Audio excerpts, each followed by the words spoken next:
It gets dark here. You have to understand what that means. Picture this.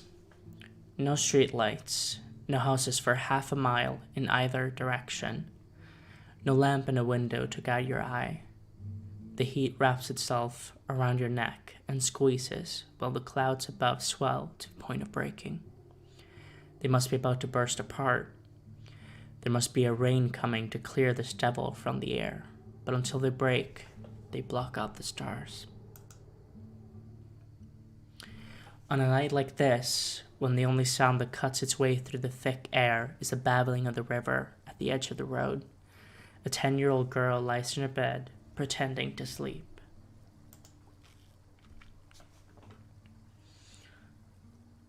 I'm sorry. It's been so long since I told the story. I can never remember what I'm supposed to call her. Remind me, what was her name? Oh, I get to choose her name. Samantha, Jamie, Andrea, or Julie? I personally am a big fan of the name Andrea, so let's pick that. Oh, of course. How silly of me. Hello again, Andrea. I've missed you. Ooh, background noises. It's 9 p.m., half an hour since Mom put you to bed.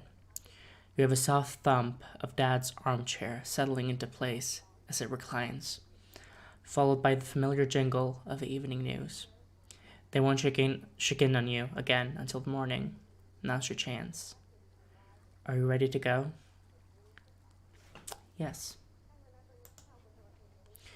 You throw off the covers and swing your legs over the side of the bed just as you hear Mom start up the vacuum cleaner in the kitchen below your room. The floorboards rumble against your bare feet. Sitting on the edge of your bed, you can see out the window overlooking the garage. You imagine there's a getaway car waiting for you just outside. You have to be careful. There's no getaway car, but there is Dad's porch chair, a few feet to the left of a garage, and smack dab in the middle of your escape route to a river. He usually doesn't smoke when Mom's home, but if he comes out for a cigarette, then he might catch you on your way through the window. But he won't catch you. He can't. This plan has been brewing for weeks. You've gotten very good at being patient. Okay, so we're sneaking out to, I assume, go to Grandma's house. Summoning a burst of courage, you rest your weight on the floor and hold your breath.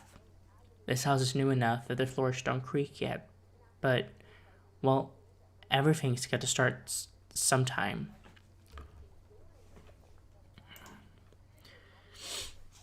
Nothing. The sound of Mom's vacuum cleaner continues in the kitchen, and from the living room you can hear the news give way to a commercial. More confident now, you scamper over to a pile of dirty laundry in the corner of your room. A brand new softball bat pokes out of the bottom of the pile. You push it aside and reach under the mountain of dirty clothes, groping around in the darkness until your hand meets the strap of the bag you hid here last weekend. The bag isn't very big, a little larger than your head, gray, with two thick black straps for holding, and a zipper that splits it open down the middle. It's not quite big enough for everything you wanted to bring. The zipper stops an inch early and refuses to budge, but it's the best you could do. See, you couldn't use your own bag. You had to pack everything and hide it a week ago, and Mom would notice if you stopped bringing your backpack to school. So are we, going to stay or the night, in, Grandma's house or whatever? Is that what we're doing? I'm assuming, because why else pack? And you knew it was probably paranoid, but if you took a bag from the attic, then Mom or Dad might have noticed it missing. No, the safest thing to do was to borrow a bag from someone at school and swear into secrecy. What was their name? What was their name? Simon or Hannah? I like the name Simon. That's how I'm choosing this. How else? You can tell Simon doesn't really want to be your friend anymore. Oh, why? He hasn't said anything mean to your face, but he avoids eye contact whenever he's around the other kids. Sometimes you hear them laughing when you walk by. Oh, that's horrible. Whenever it happens, Simon looks at his shoes and hunches his shoulders up over his ears like a turtle crawling back into its shell. That's shitty. Like you should stand up for your friend. He gave you the bag, though. 2 weeks ago, you caught him on the playground just as the bell rang. He hesitated when he saw you, checked over his shoulder to see if any of his friends were watching. Ugh. When you told him about your plan, his eyes opened wide. For real? He asked, his head nodding uncontrollably. For real, you said. The next day, he brought the bag to school. Last Friday, a full week ago now, Simon came up to you at the end of a recess with a mass of grey cloth tucked under his arm. You shoved it into your hand and stepped back, eyes glued to his shoes. This time, though, it wasn't embarrassment keeping him from making eye contact. Something else, harder to place. I hope you find her, he said. Who? What? Are we looking for Grandma? I mean, though, wait, maybe, because they didn't say the grandma died. They said the house burnt down. I don't know. He told you the bag was supposed to be used for carrying a bowling ball, that his dad used it back in college when he bowled with a local team. You don't believe him, of course. His dad must not want him to know the truth about his past. A bag this size, this sturdy, built to carry around bowling balls of all things. Is it like from the army or something? No. This is a bag for adventurers. You've been planning your own adventure for weeks, ever since the rain stopped. Ever since the leaves of grass on the hill start to dry and curl at the tip under the last days of summer. Ever since the river ran low. Mom and Dad sleep late on Saturdays, making those mornings the perfect time for mischief. Tonight, it'll give you the chance to get back home before we notice you're missing. Okay. Last Saturday, it gave you the chance to pack your adventuring kit without raising suspicion. First things first, you knew you needed to be able to find your way around in the dark. Which light did you take? The headlamp in the garage, a flashlight the flashlight. Dad always says the basement is being remodeled, but you haven't seen him go down there in a long time. A few months ago, he tore up all the carpeting and carted in a stack of new tile, gathering his tools from the garage and scattering them around the base of the stairs. Mom says he's never going to finish it, that he should just hire someone to get it over and done with. She'd pay any price to stop looking at that old dirt floor. Luckily for you, it's probably not going to get finished anytime soon. So the tools Dad left down there are right for the taking. Last Friday night, sorry, Katy Perry. Sorry. Ooh, excuse me. Last Friday night, 7 days ago now, you squeezed your eyes tight until you were sure Mom and Dad had both gone to bed, then snuck down to the basement. It was pitch black, but you were afraid to turn on the light.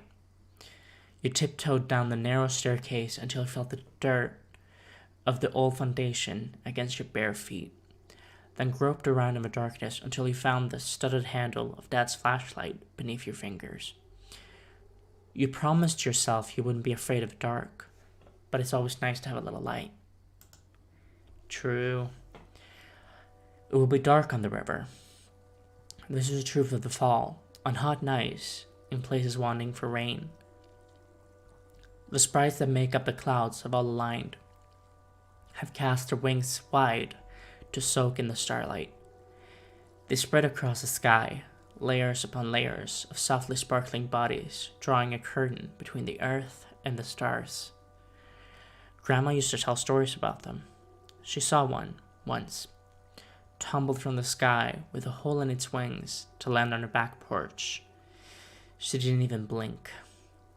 She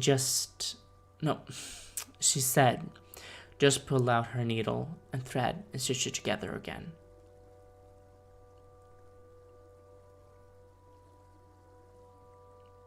Oh, sorry, a quick fix, a kiss on the head, and she sent the poor creature back up into the sky.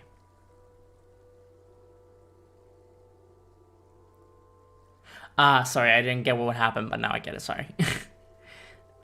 And after that, she never wanted for rain. Water would fall on her porch when the rest of the town was bone dry, and the flowers on the sills of the house in the woods always stretched their heads tall to the sky. Mom would roll her eyes when Grandma told you stories like that. Grandma would shrug her shoulders and give you a wink. She trusted you. You still believed. You packed the essentials first.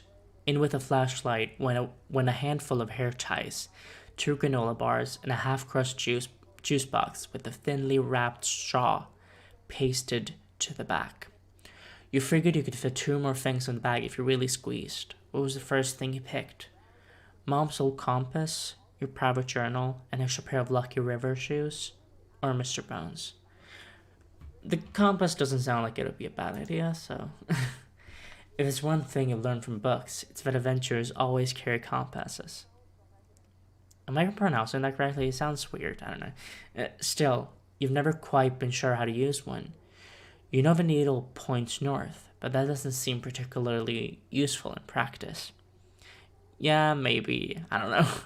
Still, every description of every adventurer's kit in every book you've ever read always starts with a compass.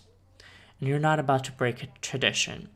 Luckily, you already had one in your room, a big brass gadget that Mom gave you a few years ago, left over from her camping days in college. You had room for one more thing. What was it? Your private journal, an extra pair of Lucky River shoes, or Mr. Bones? Mr. Bones! I don't know what that is, but Mr. Bones. His fur is still softer over the years. In the back of your mind, you know that's because whatever synthetic fiber they used to make the fur breaks down with age. In your heart, though, you just can't imagine someone making Mr. Bones. He's always been there, since before you were born. A little gray mutt with big black eyes. You've never gone on an adventure without him. Is it a little, stuffed animal dog? I mean, yeah, a mutt. That's a dog, right? I don't know. I don't know dogs that well. I'm a cat person. Try as you might, you couldn't leave Mr. Bones behind. Dad can't find out. He thinks you're too old for stuffed animals. What? You can never be too old for stuffed animals. But if Dad catches you, then Mr. Bones is the least of your worries. You glance over at your dresser, at the things you left behind. A thin blue notebook with the name Andrea scrawled on the inside of the front cover. A pair of beaten-up shoes. Mint green, one size too small. You've worked too hard to get cold feet now. It's time to go. You hoist the bag over your shoulder, slide the window up as high as your arms can reach, and slip out onto the roof of the garage. The soles of your shoes scrape against the shingles. It's hot, unbearably so. Summer ended over a month ago, but here she is, wrapping her thick fingers around your arms. You can feel pressure between your shoulder blades, from where your shirt clings to the beads of sweat already forming on your back. A single light shines from the porch, casting its glow about 30 feet into the yard before being swallowed up by the night. The sounds of the TV continue inside. A few quick steps into the darkness, and you'll be safe.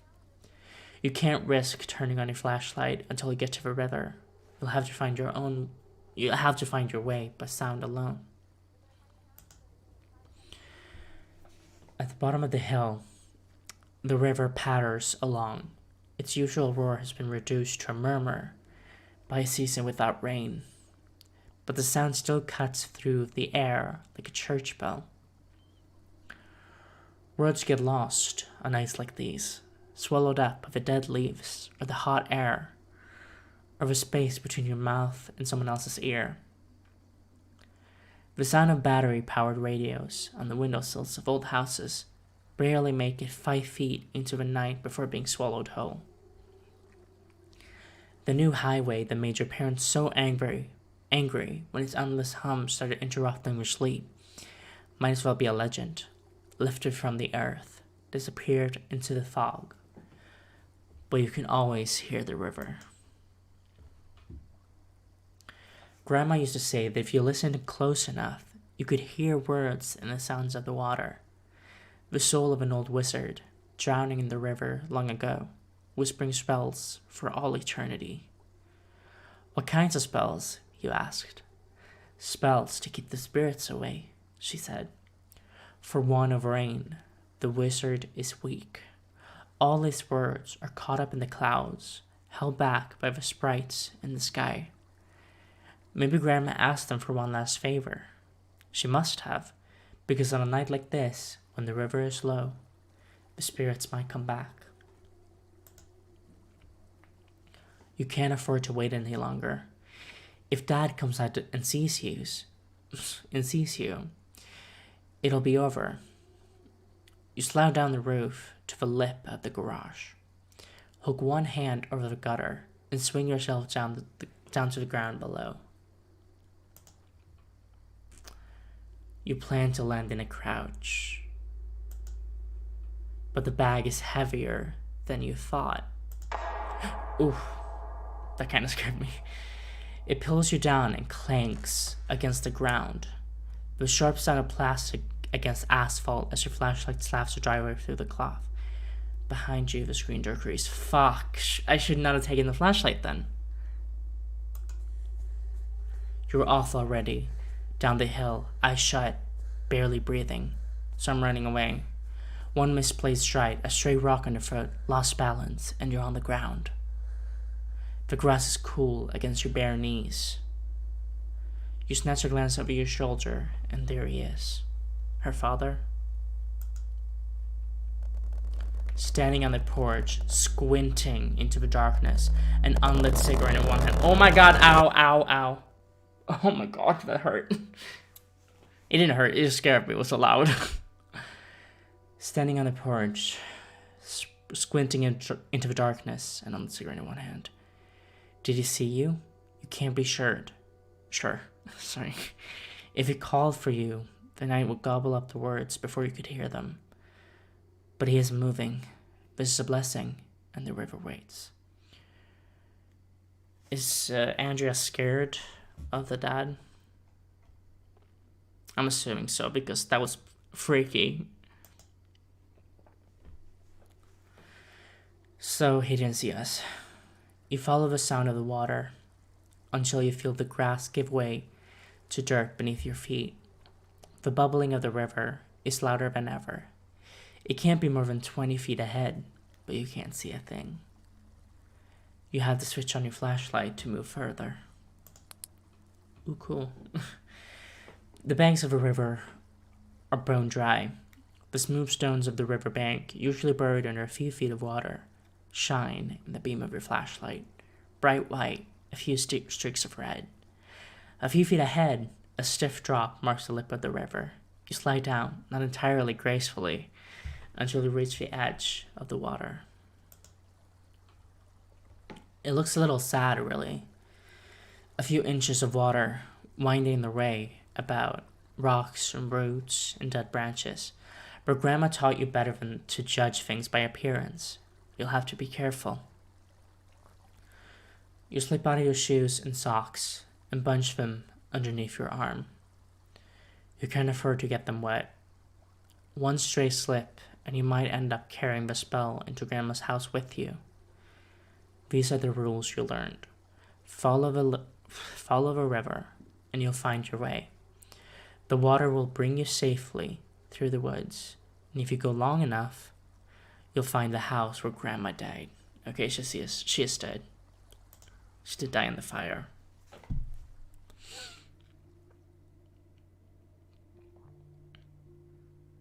Can you hear it? In the wind? Something whipping through the trees, still faint, too weak for words. You are running now, too fast. The wind is changing. The voice rises. The sounds of the woods have all but faded away. The rocks scrape the soles of your feet. This place feels familiar. As for the house, it looks just like it always did. Ooh. The wind howls, the trees shudder, the roof is caved in, but she's still there. Like the grandma spirit. Is that you, my love? It's me, Grandma. I came to tell you something. I should probably clarify who I am first, but it's me, Grandma. The wind changes direction, and she's gone.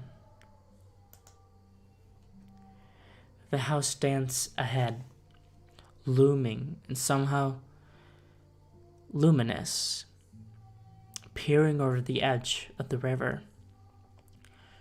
You get the impression that each of its windows is an eye staring into your own. But the spell isn't broken yet. It can't be. She has to stay until it rains. Maybe if you get a little closer. You clamber over the edge of the river, hands grasping for roots, the loop out of the bank before finding their way back into the soil. At the top of your climb, a thick line of too long grass marks the edge of Grandma's property. You were so close. In the sound of the wind, you can still hear her voice. And as long as you can hear the music, it should be possible to bring her back. Oh. Bring her back how? Like with a spirit, or like does she think she can bring her back to life? The house is in worse shape than you remember, but you were very young when it burned down, and so memory doesn't count for much. The columns of the porch are all wrapped up in vines, entwined so closely that you can't quite tell where the house ends and the forest begins. Her front door, cowering behind a pile of dead leaves, was turned halfway to ash by the flames. Its whole upper half is charred, pitch black, and you're pretty sure that it would crumble if you pushed it. On the other hand, from this closer vantage point, you can see that some of the windows have no glass left in them. They must have blown out in the fire. A large rock up against the right side of the house could serve as a convenient stepping stone for hoisting yourself through a window. You'd be less likely to damage the house going in that way, but you wouldn't be able to see into the room before landing. And you might get caught off guard by whatever lies inside. Which way will you enter? Take the front door, climb in through the window. I mean, as said, going in through the front door could damage the house, and I don't want the house crumbling down on us, so let's climb in through the window. That might be for the best. The front door is in pretty bad shape, and you're not sure you could open it without breaking something. You pad your way around the right side of the porch and onto a large rock that leans up against the house's outer wall, leaving in each footprint a small patch of grass laid flat against the earth. Pressing up to your tiptoes, you can just barely peek over the windowsill and into the dusty room that lies past the remains of glass. From this angle, your flashlight is practically useless for getting any kind of view into the darkness beyond the window, but as you strain your eyes, some kind of image starts to take shape. From the edge of your memory, the textures of a living room stretch themselves across the space of a dark. Half remembered, half imagined. A pattern built from the after images of countless afternoons spent drawing on the floor with your elbows digging into a rug and your feet in the air. But if you want to see more, you'll have to climb inside. A few shards of glass still line the bottom of the sill from when the window blew out in the fire. Their jagged edges glint in the beam of your flashlight. You'll have to be very careful. Throw your bag in ahead of you. Hold the bag while you climb in. Go back and take the front door instead. Throw your bag in ahead of you. Good call. This climb is tricky enough already, and carrying a heavy bag along would be a nightmare. You can't be sure what the bag might hit when it lands, but that's still better than running the risk of tearing it open on a piece of glass. You swing the bag off your shoulder and into your hands. It's heavy, but you think you can manage it. The weight spreads from your palms into your shoulders as you lift the whole tangled mess of cloth over your head and point your elbows to the sky. Then comes the release, a sudden lightness, as you heave the bag into the air and watch it sail away. Up over the last shards of window glass, through the open frame and into the, oh, that can't be good. Yeah, a lot of reading, but I'm cool with it. That was the sound of something breaking, falling, crashing to the floor. Who knows which of Grandma's favorite things she just destroyed? You don't have much of a choice now. Mr. Bones is on the other side of that wall, and you're still here. It's time to clamber in. You'll have to be careful, but you think you can avoid the glass sticking out of the windowsill.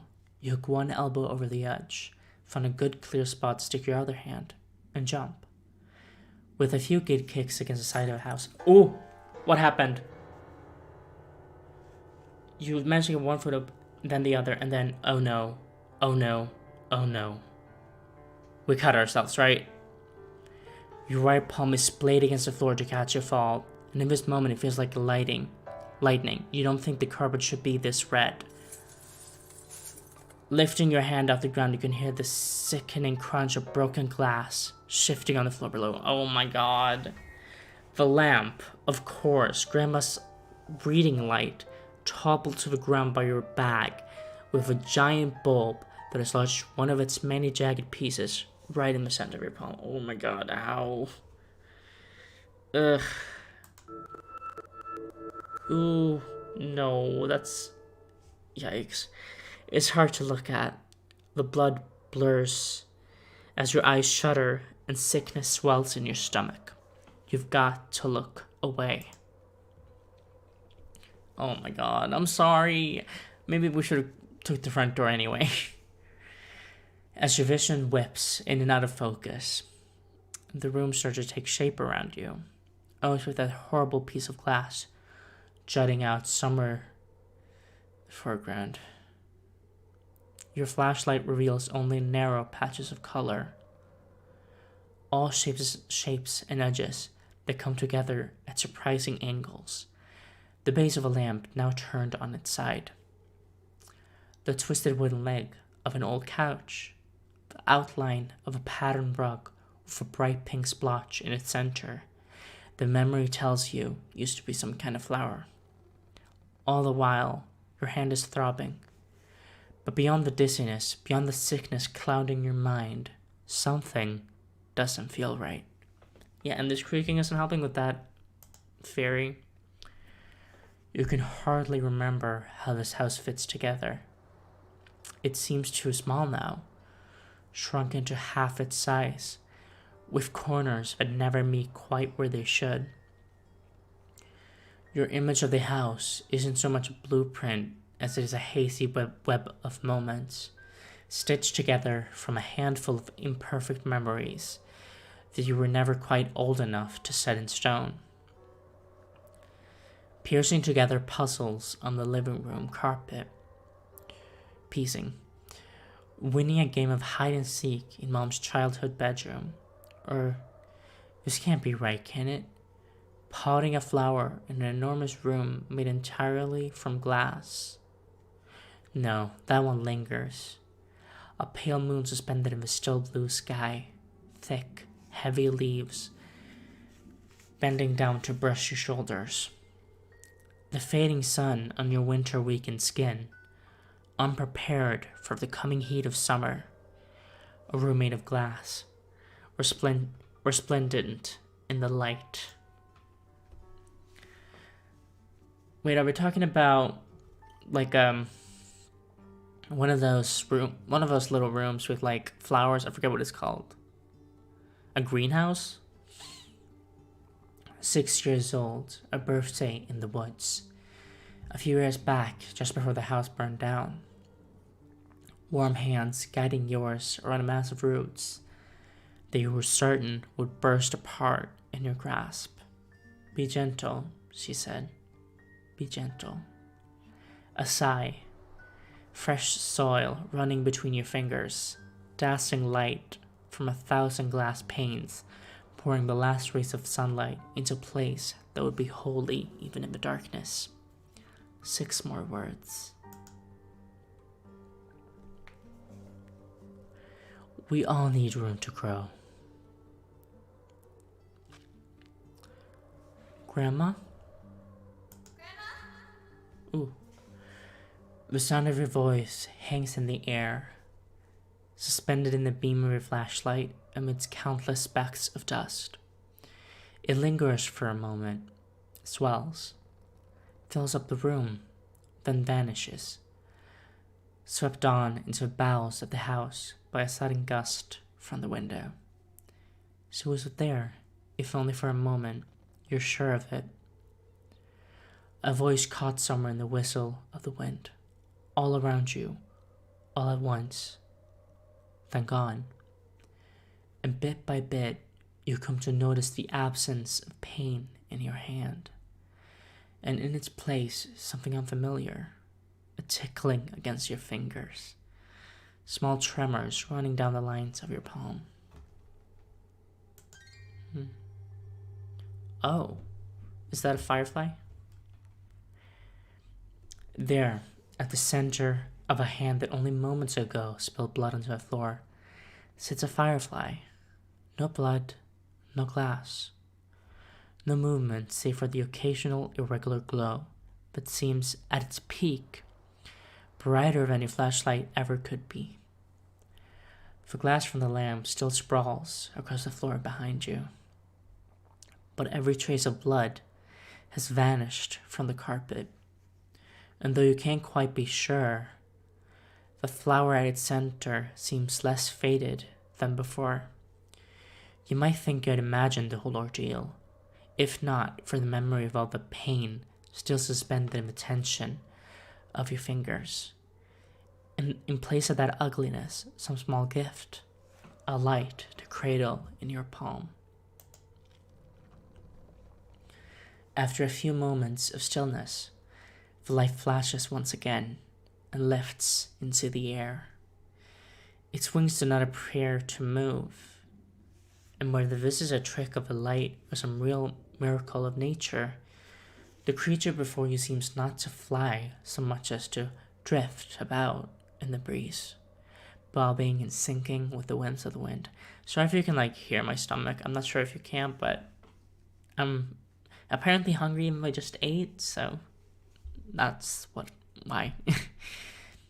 It pauses in the air for the span of a single breath, then yields to the draft from the window and sails on through the gaping doorframe at the opposite end of the room.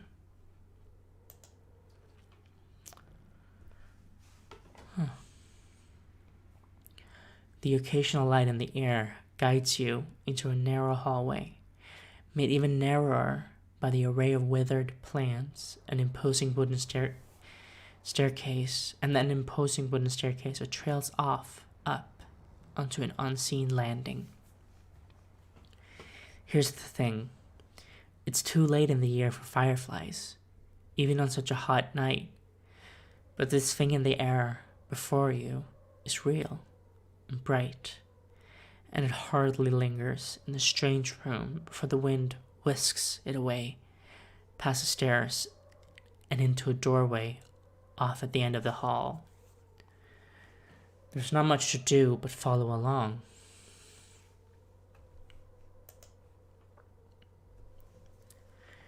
On it goes, then, and so too the sounds of song that still ripple through the air. There are no birds tonight, no owls calling out from the treetops to fill the dark with lamentations.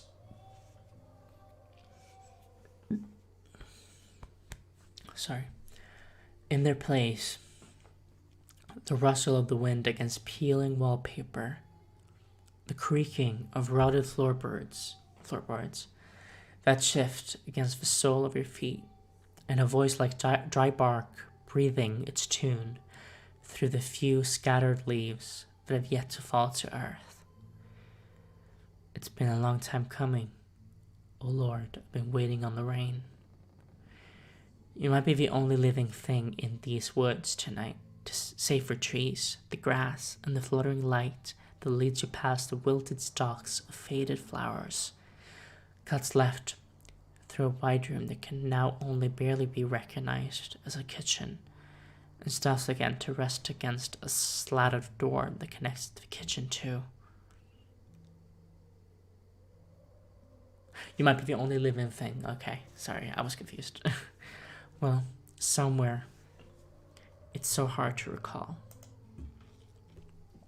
Behind you, the kitchen is a sorry sight. Straight down the middle runs a narrow wooden counter, cluttered all over with empty clay planters. Out from beyond that mess peeks a rusty stink that, supposing the pipes didn't burst from the heat of the flames, might still draw water from the old well dug deep beneath the foundation of the house. To the side of the slatted door is a wide, polished table covered all over with puzzle books. Against the wood of the door, your new friend is still waiting.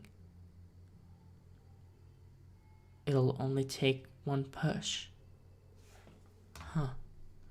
So I don't know what this choice is, but I don't like how this is worded, so I'll take puzzle books. Your fingers graze the edge of the nearest book. Word searches for Sunday afternoons, and it crumbles immediately under your touch. It's the same with all the others: crosswords, logic problems, trivia, all a touch away from flaking into 1,000 unrecognizable pieces. This table is familiar, you think. She had very small pencils, like the ones at the library, a whole stack, piled up in the center of an uneven circle of books so none could roll away or escape to the floor. No erasers. She grinned once, ear to ear, and told you that she never made mistakes. Mom had lost patience for most of Grandma's jokes, but she still liked that one. Against the door, the light starts blinking again, brighter, longer than before, slow but persistent. You'd better see what it wants. The door has no handle, just a straight seam down the middle that divides it into 2 wooden panels that turn freely on their hinges. They give easily under the weight of your hands, swinging wide open to reveal, oh, of course, the room made of glass. Ah, okay. It must be.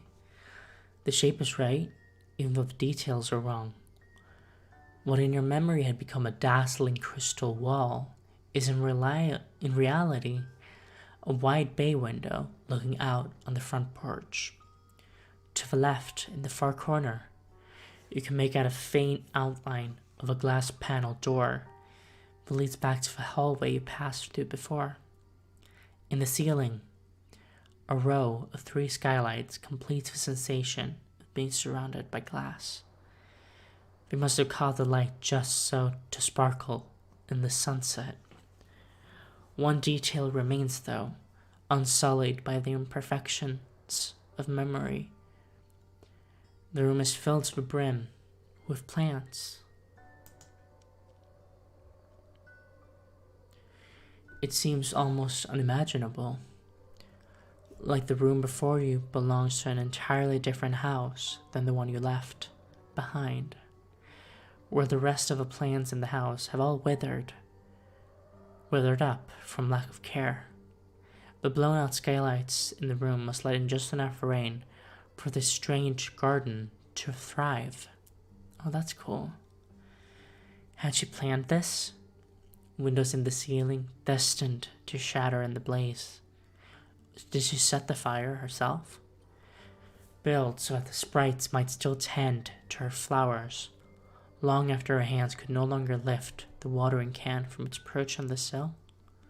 Of course, the seeds of these plants must have sprouted after Grandma had already passed on. There's no way they could have survived the fire. To witness all the life springing from the seams of this room, you might forget what an exceptionally hot summer it was. The speckled red flowers creep along the windowsill might, in time, come in your mind to replace the images of the empty flower pots on your own patio, of the pale, dry petals that are turned almost translucent in the sun. You might be forgiven if, just for a moment, you were to forget that this town has gone a long, long time without rain. But even here, it's hard to forget for too long. The white-green fronds that carpet the floor show. Sorry, that sentence. The white-green fronds that carpet the floor show. Sorry. On a closer look, the telltale signs of wilting. Leaves of grass droop at their ends, and a quick brush of your fingertips against the soil of any of the pots in this room leaves a sensation as unpleasant as it is ominous. Bone dry.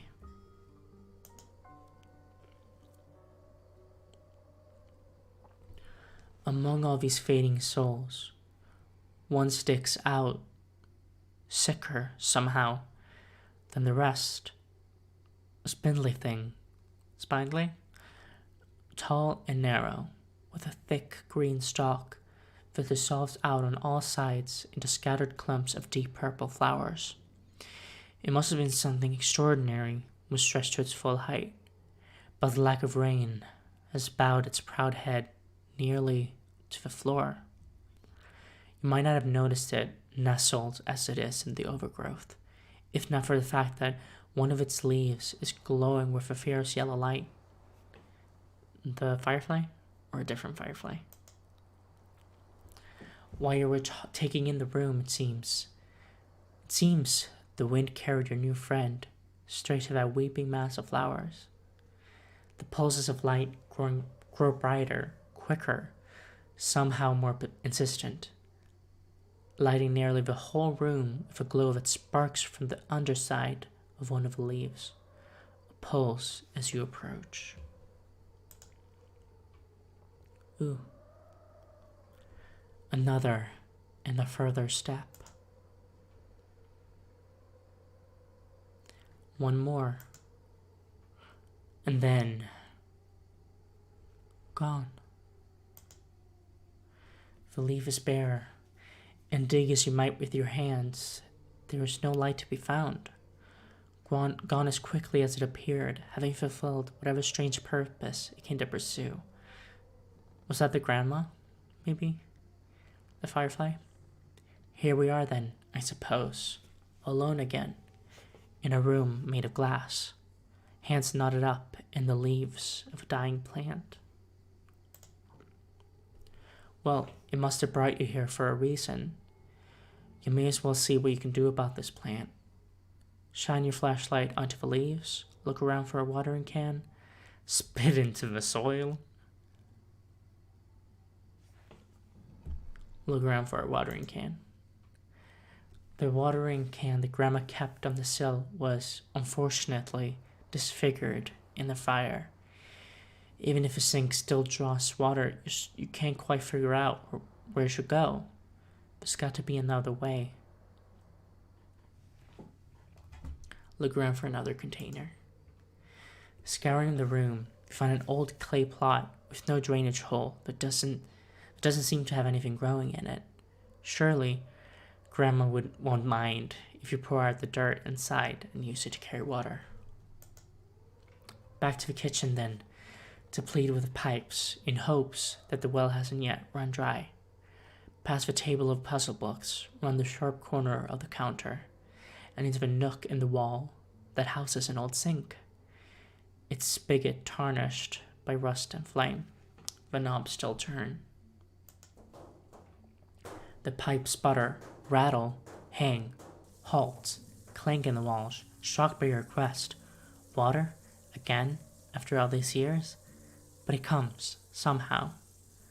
A drip giving way to a steady stream that turns from green to grey to crystal clear, roaring through the layers of soot that had clogged the bottom of the basin. It only takes a few seconds to fill your pot to the brim. The drip is slow, unsteady, careful not to let a drop spill over the lip of the pot. You can hear the sound of the sink, still running, grow more distant as you pass through the door and wade into the thicket. Hand raised high, arm outstretched to reach into the space above the soil. And then the sound of a splash as all that water disappears into the dirt. I should have brought water. I didn't know there would be this much reading.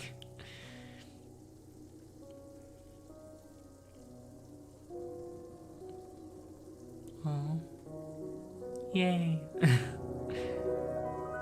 We saved it. Oh. There it is. A telltale blooming.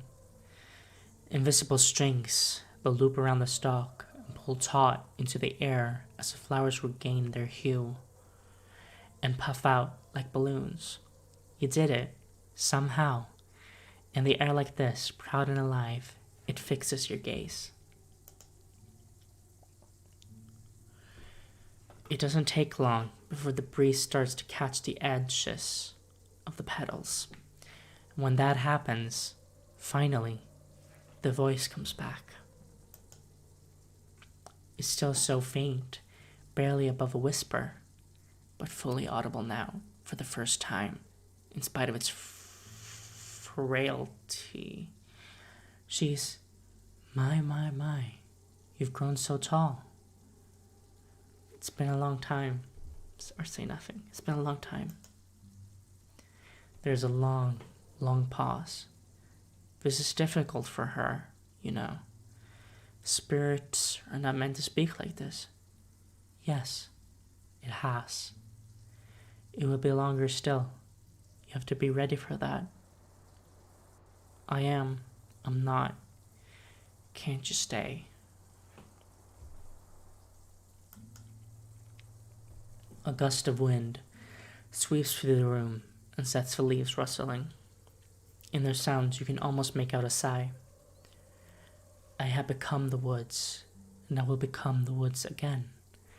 It was always meant to be this way. Oh, that doesn't help. Oh. A distant rumble cracks through the heat.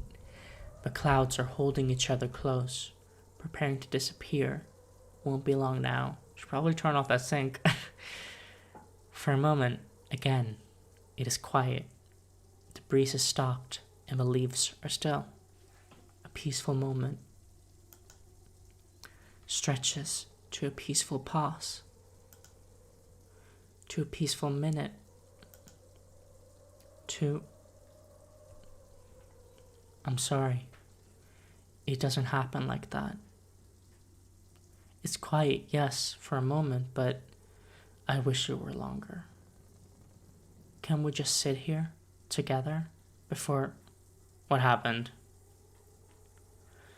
Listen, Andrea, This is the hardest part to tell. It's been so long. I thought it might be easier this time, but it never stops, does it? The gears keep turning, and the dark is always somewhere just out of sight, and we will always need something to heal us. You were so afraid of what she might say. Can you feel that now? Does it dry your mouth the way it did that night? Are your knees still weak? Have your hands already closed into those same shaking fists? Listen. No. There's nothing to say. It will happen this time the same as it always does, and it never gets any easier.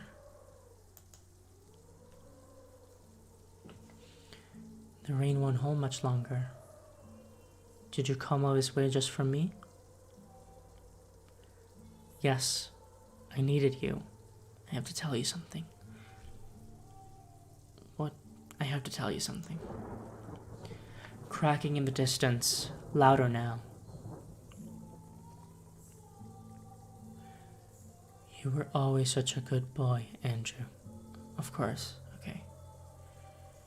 I was suspecting that's what was going on. It is so dark tonight. I'm sorry. That's not my name anymore, Grandma. So she's trans. Drip. Something wet on your forearm. A single drop. Through the skylight. The first signs of the coming downpour. Oh. I don't understand. Drip. The petals of the purple flowers flutter again as one last whip of the wind races through the room. Whatever magic was here, has started to falter, pressed down by the weight of a few small drops of rain that have snuck through the clouds. This can't be it. Spells have rules. It isn't fair. You've come so far. In the thick air of the sagging house, a new sound joins the rustle of leaves and the steady murmur of the kitchen sink. A new instrument, a new song, clear pitches, steady sounds. Tapping out a percussive tune that resonates through the walls until the floorboards shudder. Something is different, though, this time. The singing you heard when you first climbed up out of the river was accompanied by the echo of some old guitar, but this sound isn't a trick of the wind. It sounds like a real instrument, and it sounds like it's coming from a higher floor. So she just wanted to tell her grandma. She wanted to come out to her. On higher floors, further from the river, she might be able to linger a little longer. But the clouds are shifting already, and this moment won't last forever. What did you want from this? I wanted someone to love me. I wanted a family. I don't know. So do her parents not accept her? Is that what she's afraid of her dad? And she didn't want them knowing she was going?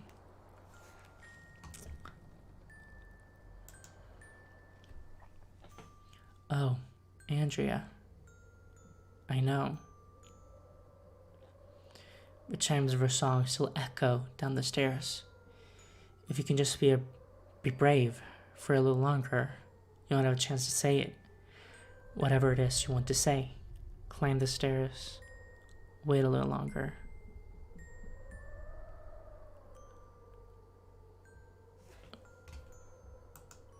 Wait a little longer. Of course. In the far, far distance, pale lights start to flicker through the clouds.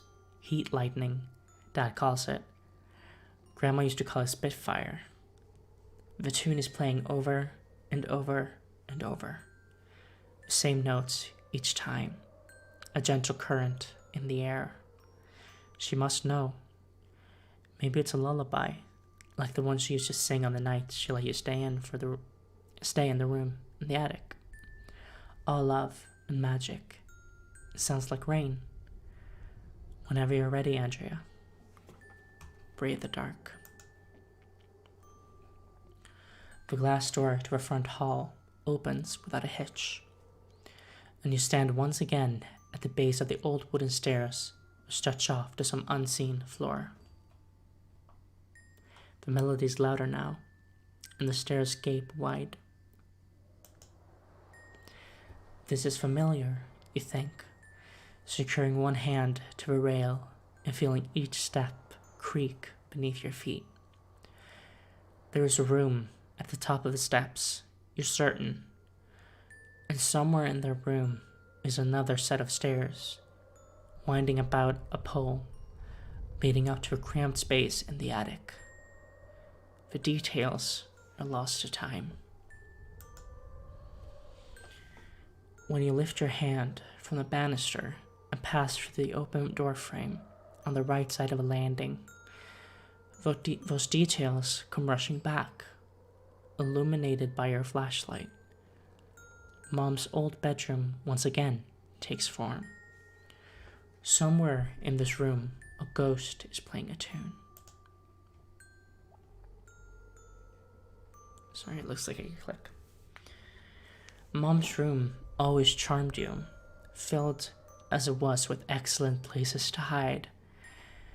The bed against the right wall is high enough above the ground to slip underneath. The closet to the left was always filled with boxes to scoot behind, and the wardrobe beside the closet was a good place to sneak away and get some reading done, talking a lot about hiding. In a pinch, the spiral stairs in the far right corner might even make a good place to tuck something away. And if all that wasn't enough to catch your eye, you'd certainly be enchanted by the room's most striking feature. A whole wall full of clocks. So that's what that was. The circles. New York, Mumbai, Tokyo, Buenos Aires, Stonehenge, Mount Everest, Niagara Falls, Great Pyramid, Jody, Uncle Jake, Hamid, question marks. 3 evenly spaced rows of clocks paper the wall on the far side of the room. They mark out the time of places and people, cities, landmarks, loved ones. Mom used to wind them by hand every week when she was little. And when she got too old to care, Grandma was more than happy to shoulder the burden. The hands of each and every clock have stopped at the same time. Most are missing glass. And though their gears are not turned since the first bolt of lightning struck this house 4 years. Oh, it was lightning. Okay, 4 years ago. Their bells have once again started to chime. Ding, ding, ding, ding. Oh, it's a song.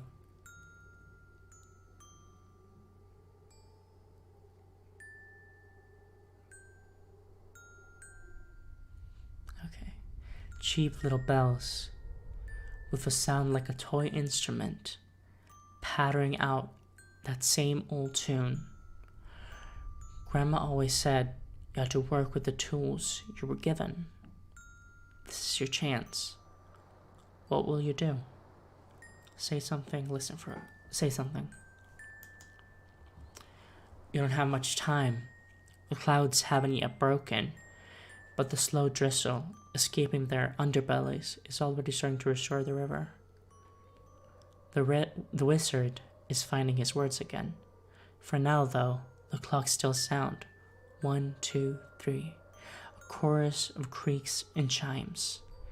It's time, Andrea. I can't help it. I'm afraid of the dark. I don't want to hide anymore. I don't want to be a boy. I don't want to hide anymore. All at once, the chimes falter. In their place, through the cracks in the walls, comes the same old wind and the same old voice. My love, the dark is all around. We are always hiding. How do we stop? I don't want to hide from you. How do we stop? I have no answer for that, my love. The current pulls us all. We are all bound for some fearful shore. I miss you. A creaking in the walls. The house sighs. The sky is poised to crack. This is your last chance. You came here for a reason, didn't you? I don't want to be a boy. The wind stops. How long have you felt this way? This year, a few years, my whole life. The question doesn't make sense.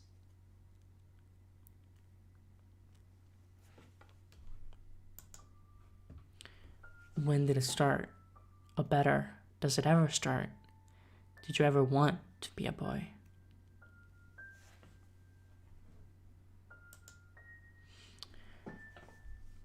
Dad wants you to play outside more. Mom gets anxious when you borrow her hair ties. This isn't how things are done in towns like these. Good families don't raise kids like you. Ugh.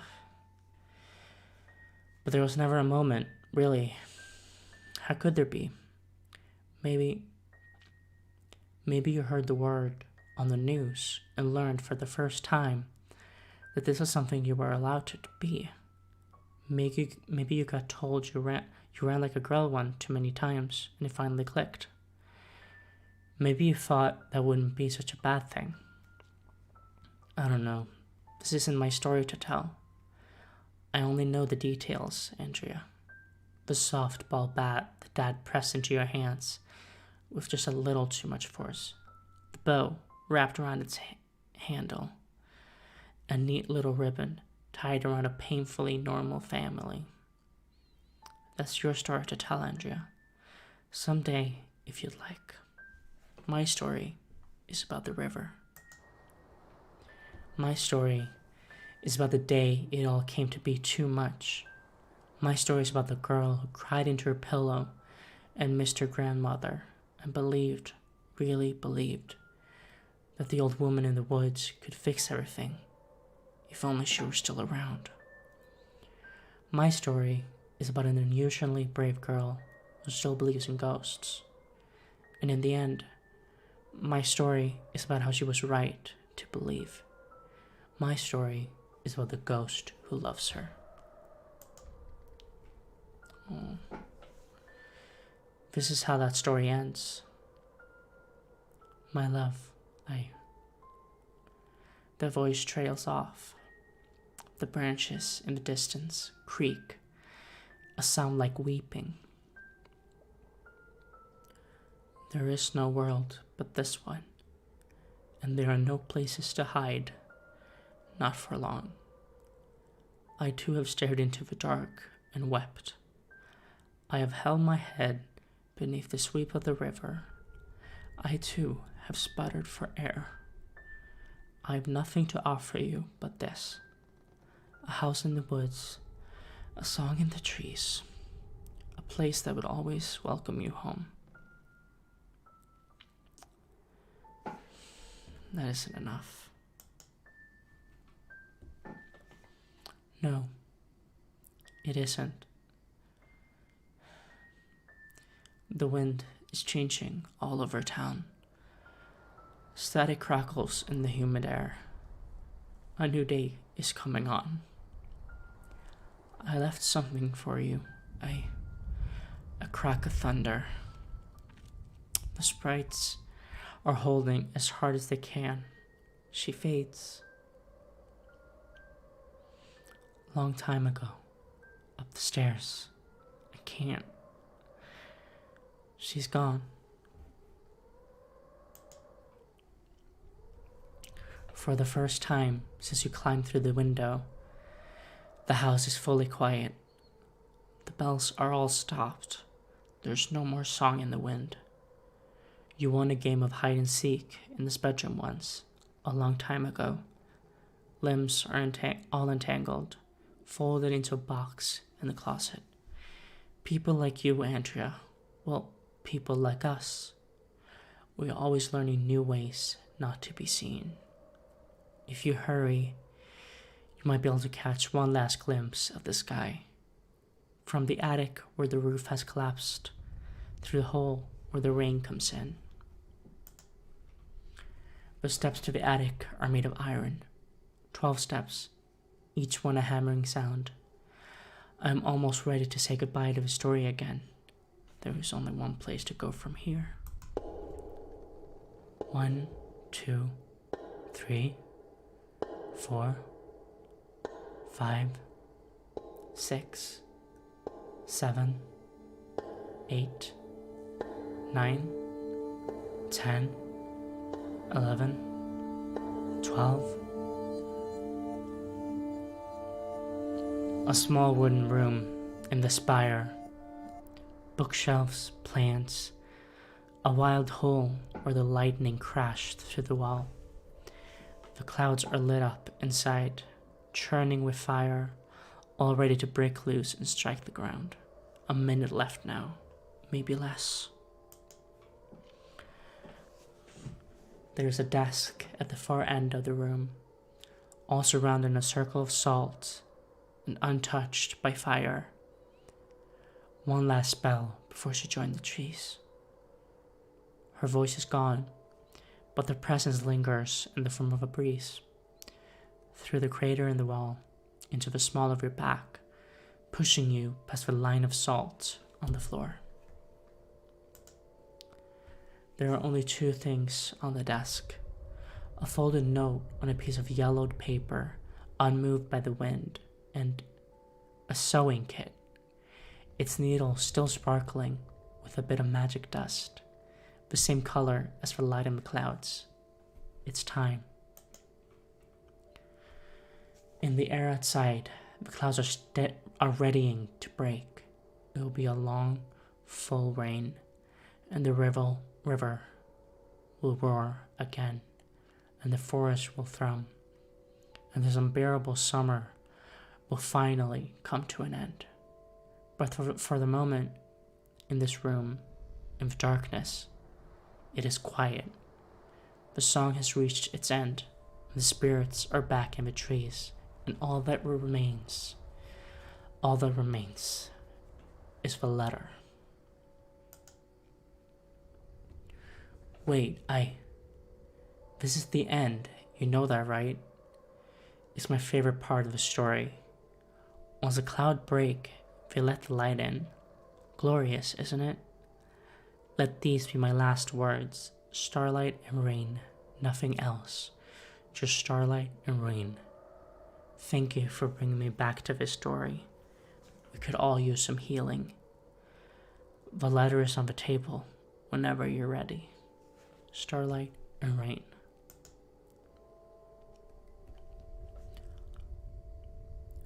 I love you, Andrea. A note for someone that might need it someday when the clouds hang heavy in the sky and the dark is closing in all around. You have been so brave, my love. It's only a little further now.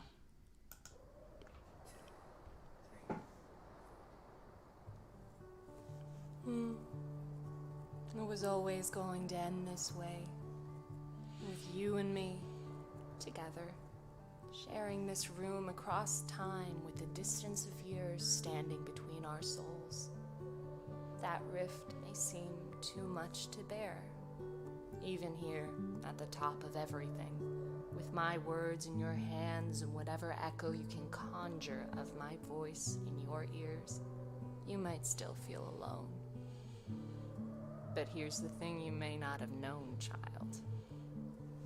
The furthest distance between any two hearts is still only a moment's passage for the right kind of love.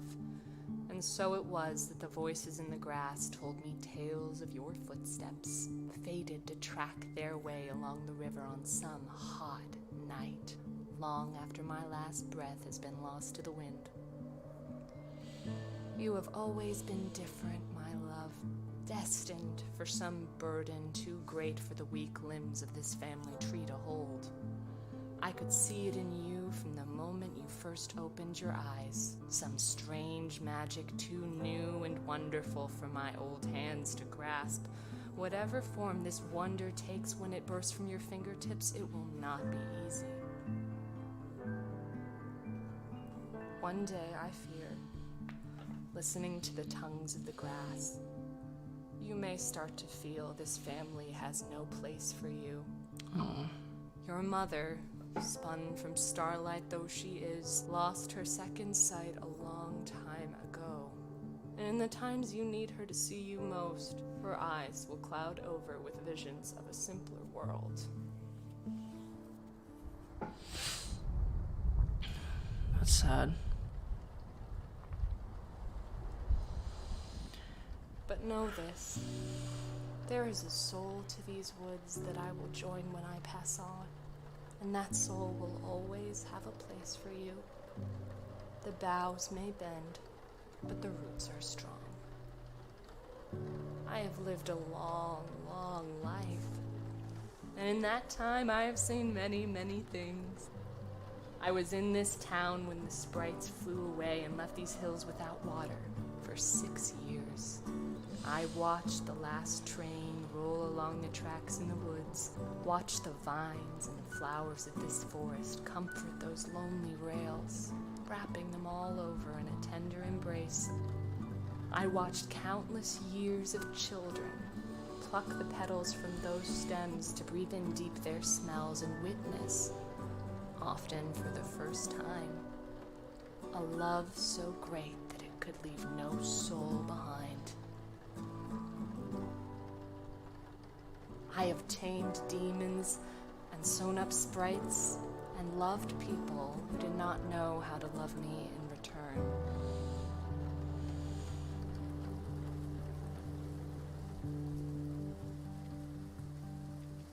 This house is full of memories, each one another loop around the post that ties me here. With each year, the leash is reined in a little further.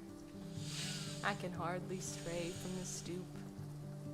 It is time to move on, and my only regret is that I will not be there when that strange magic strikes you, and you need someone to love you, and to hold you, and to tell you not to be afraid. I can only pray this letter will find you when you need it most. Then again, maybe you won't need me after all. At 6 years of age, you are already so brave. Mm-hmm. Can you smell it in the air? The clouds are breaking. Do not be afraid, my love. A new day will come.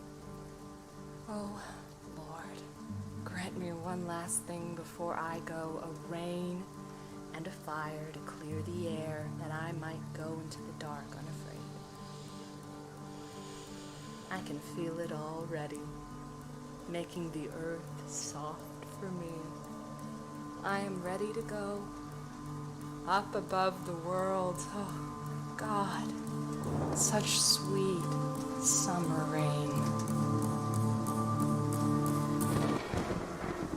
Oh, jeez. I look at the soft earth when it rains and think again of how good it is to feel wanted, to know that there is always a place willing to hold you. And sorry, I don't know how to pronounce her name. Ohio on the night Biggie died. Thank you for playing. Whew. That was a lot.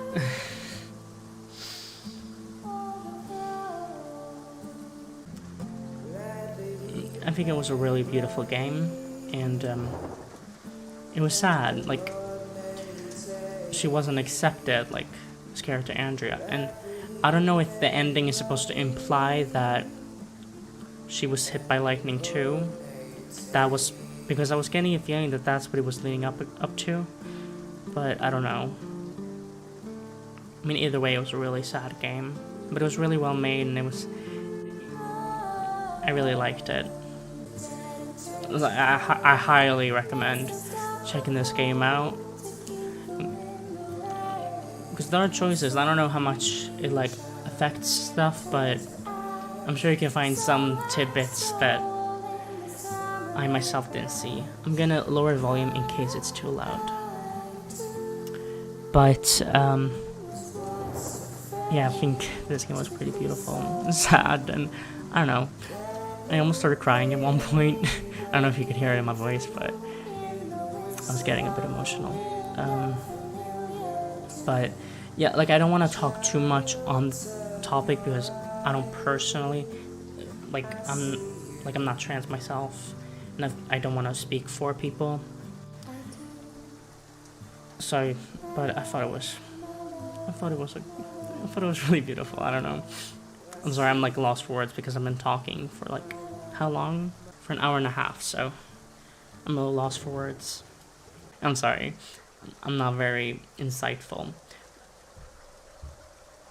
Well, it's more like I don't know what to say on the spot. Like it's like I'm put on the spot. So I'm supposed to go on this long rant talking about what this game means.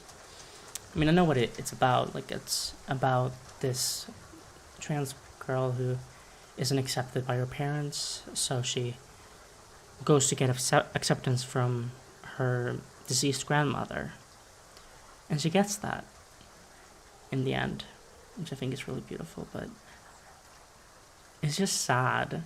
Like I could really feel the fear of her dad, especially at the start. Like I was terrified. Like I mean, obviously with music, they were trying to show like this is terrifying that her dad is there. It's terrifying, not just because she's sneaking out, but for other reasons. So it's really sad that they don't accept her.